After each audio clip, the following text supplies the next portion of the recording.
Okay. Hello everyone. We are back on the petrol guzzling machine. So have to go and fill her up. That's half my life on this bike. Apologies for the lack of videos lately. I've really been having issues with my audio. I thought I'd had it cracked, but now that I've got a new helmet, it's just taking me a little while to basically fix it. So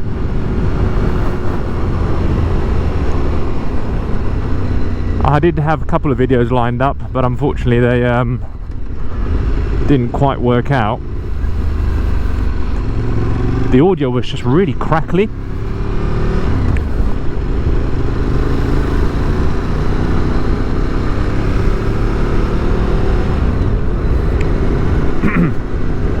Which is obviously not what we want.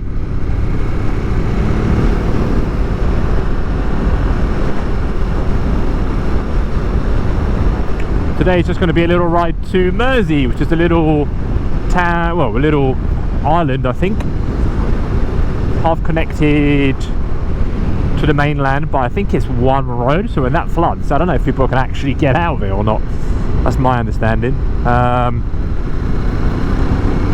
God, it feels weird being back on my bike. I've been riding the Yamaha Tracer 9 GT for a while, and well, the last 2 times really. And God, when you sit back on this, whew, it is a wake-up call, tell you that. Just the positioning is just mental, absolutely mental. Look at this madman.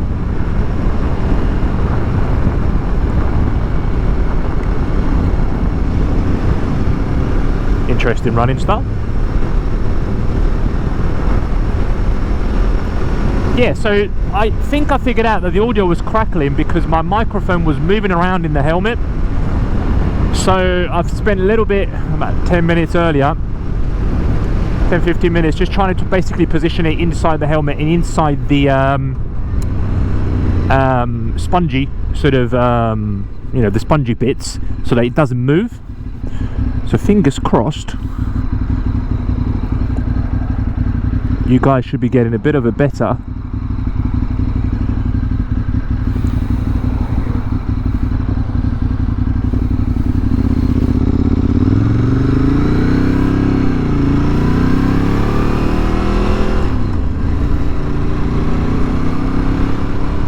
oh no, the bane of my life, newly resurfaced roads.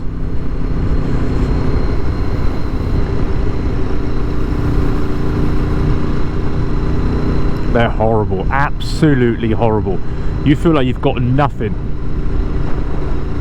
like no grip at all.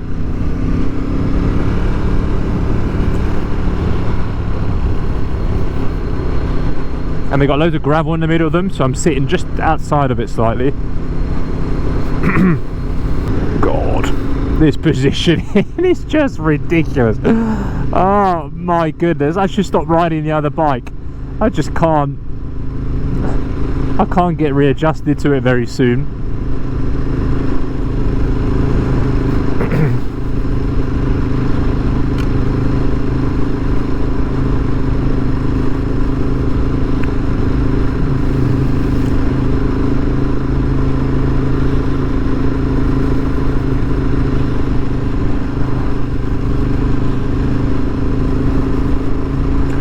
But luckily I'm not going to be coming back this way.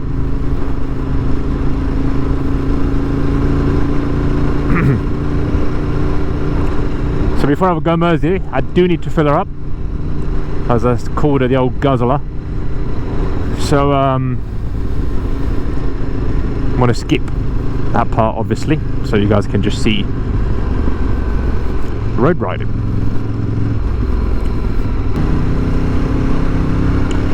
No wonder I feel like I'm quicker on corners on the Yamaha in comparison to this one.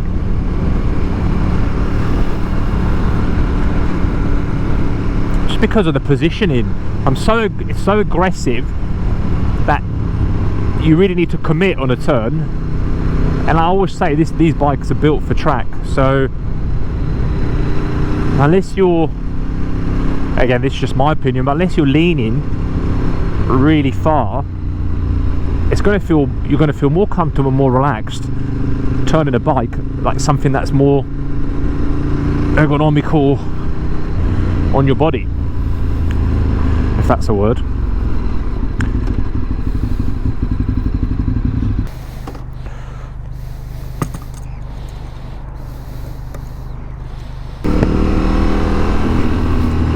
Right, she's been topped up. Someone said to maybe check fuel pump, because I feel like I don't get much out of my tank, really, like many miles out of my tank. Now it could be, you know, there's, in my simpleton mind, it could be that there's, you know, pipes aren't as clear and as efficient as they would have been when the bike first came out, which is why you're going to lose a little bit of mileage on the bike. But again, that's just what I'm assuming. There could actually be something else that could maybe be easily fixable, where I can start to get a bit more, or I'm grossly underestimating how many miles I do.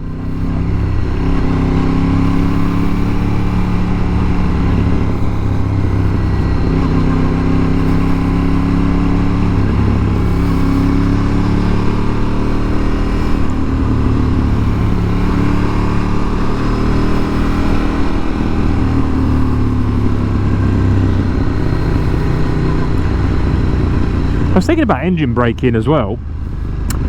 I think on the Yamaha Tracer it's just much better. Well, it's more, essentially.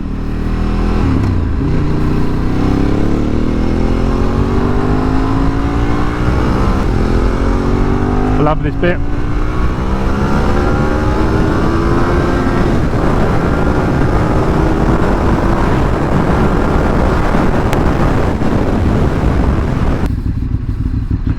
Well, I guess it's traffic light control everywhere today.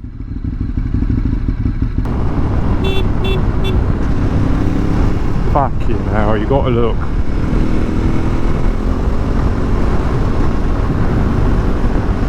Can't stand it. People just pull out, like, just stop.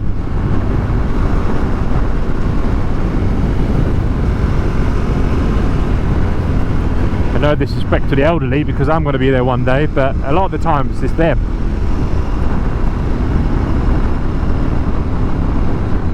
I'm in two minds, guys, genuinely in two minds about what to do with this bike.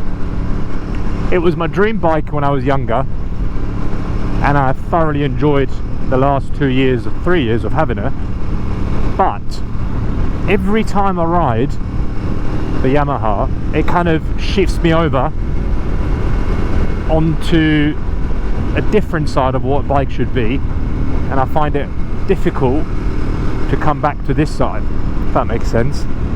I can't be the only one, but I think it's quite common for people to make the shift.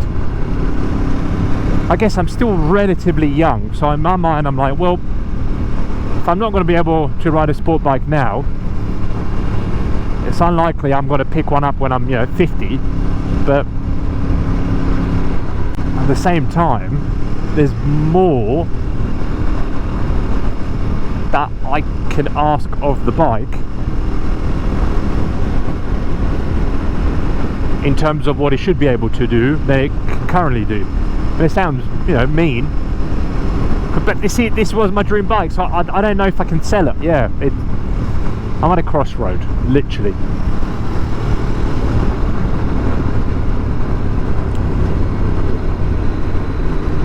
Genuinely at a crossroad.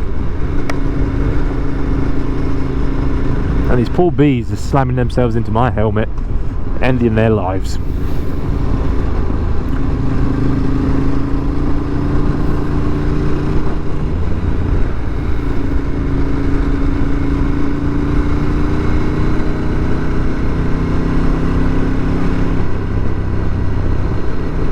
But thoughts, comments, suggestions on the current midlife crisis I'm going through would be nice.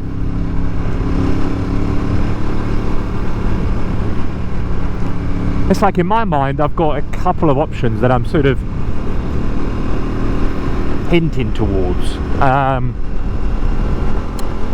BMW GS 1250, although those are really expensive bikes, so not anytime soon. There's the Yamaha M10, which I have yet to ride, but I want to so bad, just to see what it feels like, because I've heard it's great fun. There's the KTM Super Duke 1290 GT, which I rode and it was amazing, like genuinely amazing, but again, expensive bike. There's the Super Duke, sorry, the Super Adventure 1290, which is the one that I test rode, and then there's the Super Duke GT, again 1290, which is kind of a bit like a crossover really. But I've heard mixed reviews about that, and someone I watch on YouTube had to hand his back because of, it gave his back basically because it had really bad problems. There was just like engine issues which he couldn't fix, which for a new bike is shocking, and the level of service he received was terrible, so again, not great.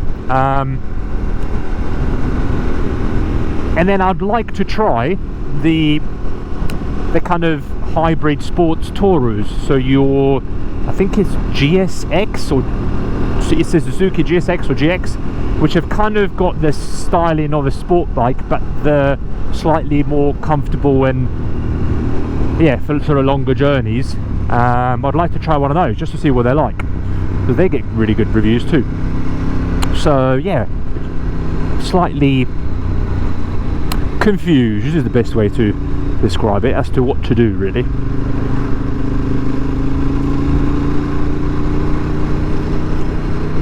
Really, I just need to test ride them all and you guys can see what they're all like, and then I can make an informed decision.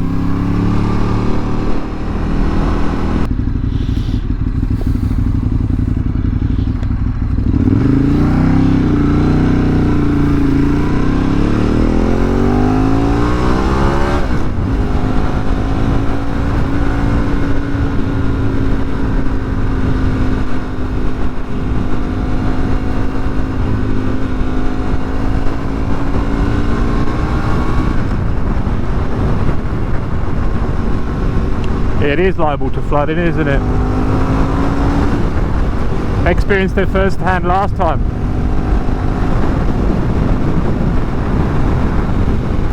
Lovely road this though. Okay, so this must be low tide, right? Because there's no water there, and this road flooded last time I came back this way.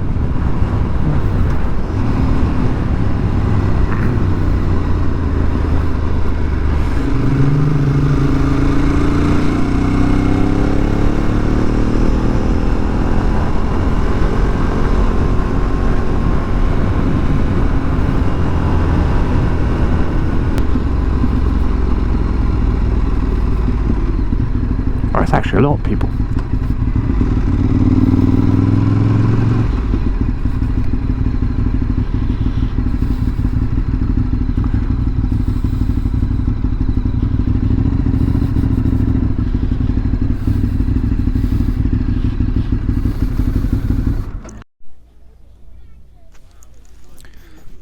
Nice and peaceful here. Lovely.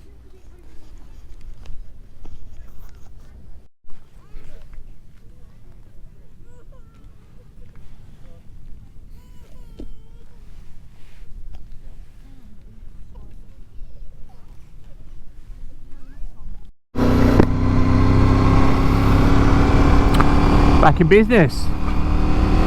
Stopped off for a little ice cream. That was nice. Yeah, if anyone's ever in the area or has heard of Mersea, I think it's quite a nice little ride, especially on the way up here actually. When it's sunny it gets packed there, absolutely packed. So, but as a rider you don't have to worry too much. Because you can park your bike wherever the hell you want and no one really says anything.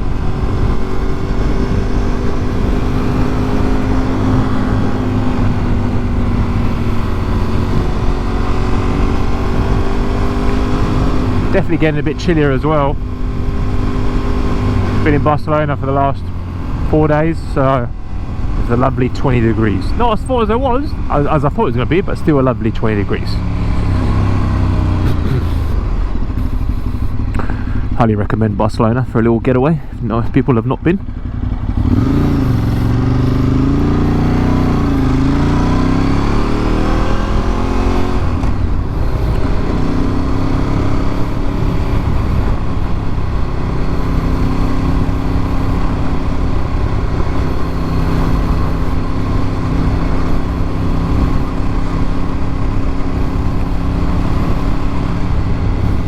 Now we just have to make sure the make sure I'm recording. Yes, red light. Now we just have to make sure that the water hasn't gone up.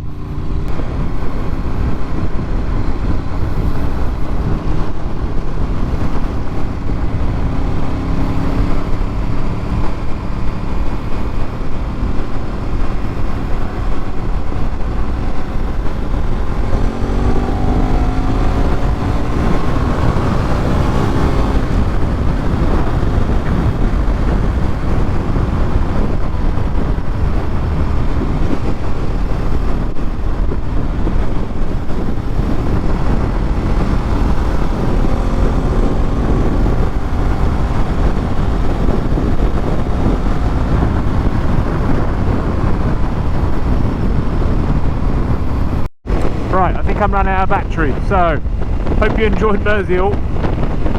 Thanks for watching.